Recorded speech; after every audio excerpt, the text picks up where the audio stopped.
So in this video I'm going to be trying something I've been wanting to try for quite a while, and that's grey monster clay.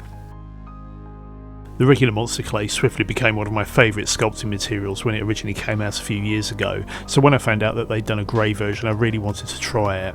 Now, it did take quite a while for it to become available in the UK, but I've recently managed to find a supplier who sells it, so I've ordered a few tubs. So in this video we're going to be having a go at sculpting up this sort of gremlin type dude. Big ears do seem to be a bit of a thing with some of my sculptures, so I'm sort of returning to that motif. But nevertheless we're going to have a go at sculpting this guy up and just seeing how the clay fares. So as with the regular monster clay, the first step with using this is to put it in the microwave for a few minutes just to soften it up. Now you've got to be a little bit careful with this. If you leave it in there for too long it can just go completely liquid and get really hot, and that can be a little bit dangerous because you can risk some quite nasty burns if you spit it on yourself, so be careful with it. My first impression with this is it is perhaps a little bit more waxy than the regular monster clay. Now this might just be my batch, but it did feel slightly stickier, which isn't necessarily a problem, but it was a difference that sort of stood out straight away. So the first step with this is to start blocking the sculpture out, and I always do that when the clay's warm and very malleable, so you can quickly block up the basic shapes of the sculpture quite easily without having to spend a lot of effort trying to warm up the clay in your hands and sort of, knead it into the correct shapes. And that's much easier to do while the clay's warm. Now I have found that once you've got your basic shape in place, it's a good idea to actually leave it for a little bit and let it cool back down. What tends to happen is if you start sculpting on the softer clay, it starts deforming quite easily, so it's a good idea to let this cool down and harden up. That way you've got a nice firm surface to sculpt against.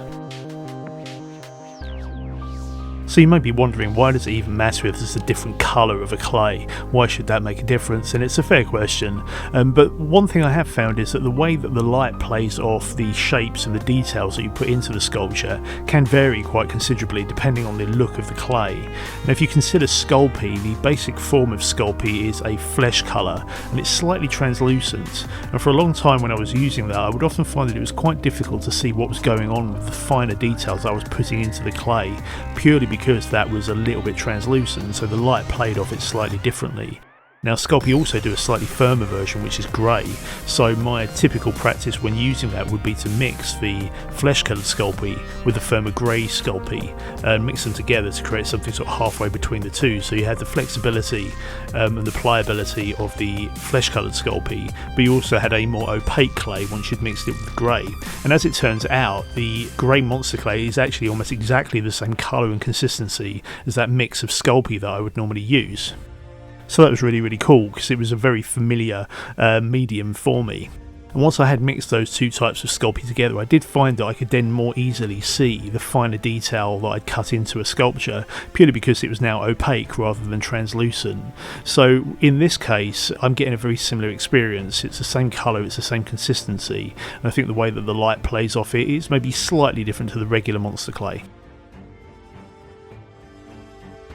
So for this guy I did have quite a firm idea of what I wanted to do with it. I definitely wanted to have a very long neck and very big ears, so quite exaggerated features. I also wanted to have quite a sort of a, sort of a terse look on his face, so it had a slightly sort of stuck up expression, so I thought that would give him quite a bit of character. So I had quite a firm idea of what I wanted to do with this when I started, and that did make things a bit easier. For some of my sculptures I've sort of lost my way a little bit if I had kind of a vague idea and didn't really quite know where I was going with it, but with this one I had a very firm idea of what I wanted to do, so that made putting this together very easy. And I think I actually put this together in about 2 evenings, something like that, so it was quite quick progress for me at least.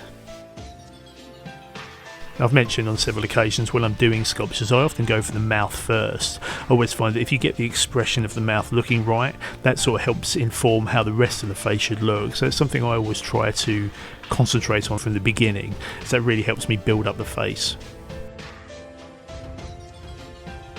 Now something that I hadn't actually originally planned but that actually worked out quite well, sort of by accident, is that I've sort of extended the top of the lips up onto the nose there. So it's quite a flat face, but there's a continuation between the mouth and the nose. And that actually worked out quite well, so that was sort of an accident really, but that ended up looking pretty good. Now the ears did actually end up rather larger than I originally intended.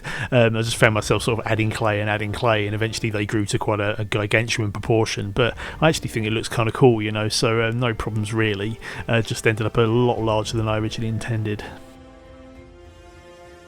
Now, something I've taken to doing when adding eyes is to actually use a piece of brass tubing to push the eye into place. Now, I typically use steel ball bearings for models this size, and what I'd normally do would be to use a sculpting tool to sort of position the ball bearing, but of course if you're moving a curved surface against a curved surface, then they're going to slide away from each other. So if you use a tube, then obviously that's going to be able to press onto the curved surface much more easily than a sculpting tool. So that should have been obvious from the beginning really, but only something that I've really taken to doing recently. And I find that works quite well. One thing I find I always get slightly wrong is the positioning of the eyes. You know, I'll get right to the end of the sculpture, have it fully completed, then suddenly realise I've got the eyes a bit misaligned or a bit wonky. So it's something I've sort of taught myself to pay a lot of attention to right at the beginning, so that way you don't have to come back and destroy a load of detail by repositioning the eyes. So it's something that I've taught myself to do just through failing so many times really. That's to make sure that the eyes are positioned correctly before I continue. That way I don't have to come back at the end of the sculpture and start destroying a load of detail by repositioning the eyes.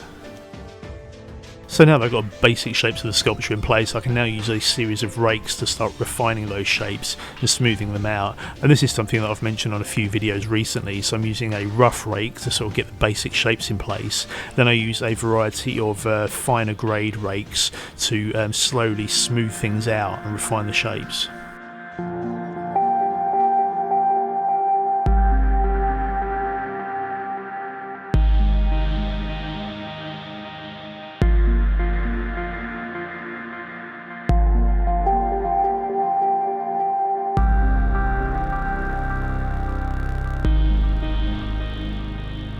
Once I've got the shapes in the basic form that I need, I'm then coming in with these reticulated sponges and further smoothing out the clay with these. These come in a variety of different grades, so again you can sort of slowly smooth things out by using finer and finer grades.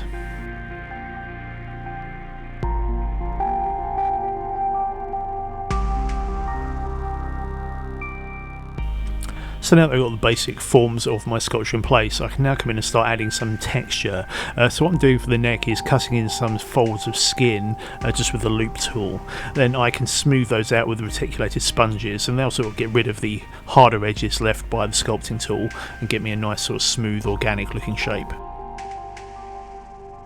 Now, one thing I have noticed using the grey monster clay, and this is sort of true of all clays, but the lighter colours tend to suffer from it a little bit more, is that any dust and dirt that's picked up will show up a lot more on the grey monster clay than the browner stuff. Now, it's not necessarily a problem, but it can make your sculptures look a little bit grubby if there's sort of bits of dirt stuck into the surface. Now, it's not going to matter if you're going to make a mould of it, of course. That won't show up on the cast version. Nevertheless, it can be a little bit annoying when you're adding in texture and suddenly there's all these black bits of broken off sponge stuck in there, or a few bits of dust that have been floating about. So just something to be aware of. What I have taken to doing for some sculptures is to wrap them in cling film when I'm not using them. That just stops any dust that's floating about from sticking to them when you're not working on them, so can be an idea. Particularly in the workshop, there's often a lot of dust floating about where I'm filing things down and sanding, so it makes sense to sort of keep them covered. What I'm also doing is adding some texture through some cling film. So the cling film just has the effect of softening any texture that you add to the sculpture. So I'm pressing in with the reticulated sponge here to try and add some additional skin texture. Now, this sculpture is actually a much smaller scale than the orc that I'd worked on previously, so the texture therefore needs to be a little bit smaller scale as well, and that did present a few challenges with this. Nevertheless, I managed to get quite a nice result by using this method.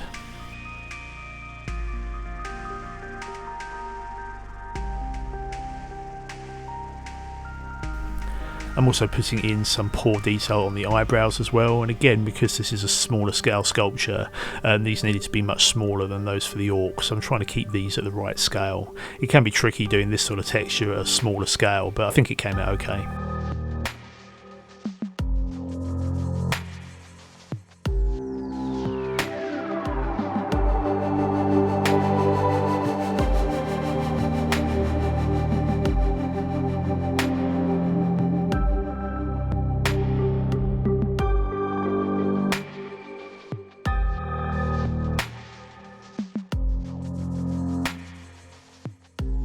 Right, so there's my finished sculpture. I'm quite pleased with how that came out. Now, I did this over Christmas, and it did occur to me that I've got this guy with sort of quite a particular expression on his face, and he's quite tall and thin. So I started thinking, well, maybe he needs a sidekick. So I come up with this guy, and as you can see, because the other guy is tall and thin, this guy had to be short and fat. And I thought this was quite an interesting exercise, because you often see people creating creature sculptures of their own design, but of course they're only doing one instance of that character, and I've often wondered what it would look like to do another character of the same species. Now obviously there's a lot of variation in humans and dogs and lots of other creatures, so you could end up with a sculpture that looks very, very different from the original, but the challenge is to keep enough design elements in the character to make it recognisably part of the same species. So I thought that was quite an interesting exercise to do. Now this guy is obviously a lot more comedic than a lot of my sculptures normally are. Nevertheless, I thought that was quite a cool challenge, so it might be something that I try in the future. You know, if I do come up with a monster design, well, let's do another one of the same species but looks quite radically different, and I think that could be quite an interesting challenge. Right, so I think that's it for this one. Obviously these characters are a little bit more comedic than my usual sort of thing, nevertheless I do quite like them, so I will be moulding and casting these at some stage, and I will be making them available in my Etsy store. Now that might be a later video, but they'll definitely be up there eventually, so that's on the way. So in conclusion, I think I do rather like the new monster clay. It does seem a little bit more waxy perhaps than the brown stuff. That might just be my imagination, but I definitely thought there was elements of that to it, and I do think it's very useful. I'm not sure if I prefer it necessarily to the brown stuff. It might be just because it's new at the minute, so obviously it seems a little bit more interesting to try. I did manage to get quite a lot out of this one tub actually. In addition to these two characters, I also had to go at this zombie as well, so more to come on him in the future. Nevertheless, I got 3 sculptures out of one tub, so I thought that was pretty good.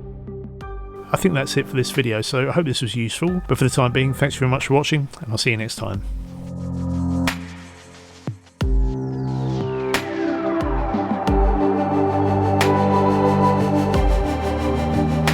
Thanks very much for watching. I'll be posting videos on future projects, so if you'd like to keep up with what's going on, please do subscribe. Alternatively, you can visit my website, which is www.thedarkpower.com, or you can find me on Facebook. Just search for The Dark Power.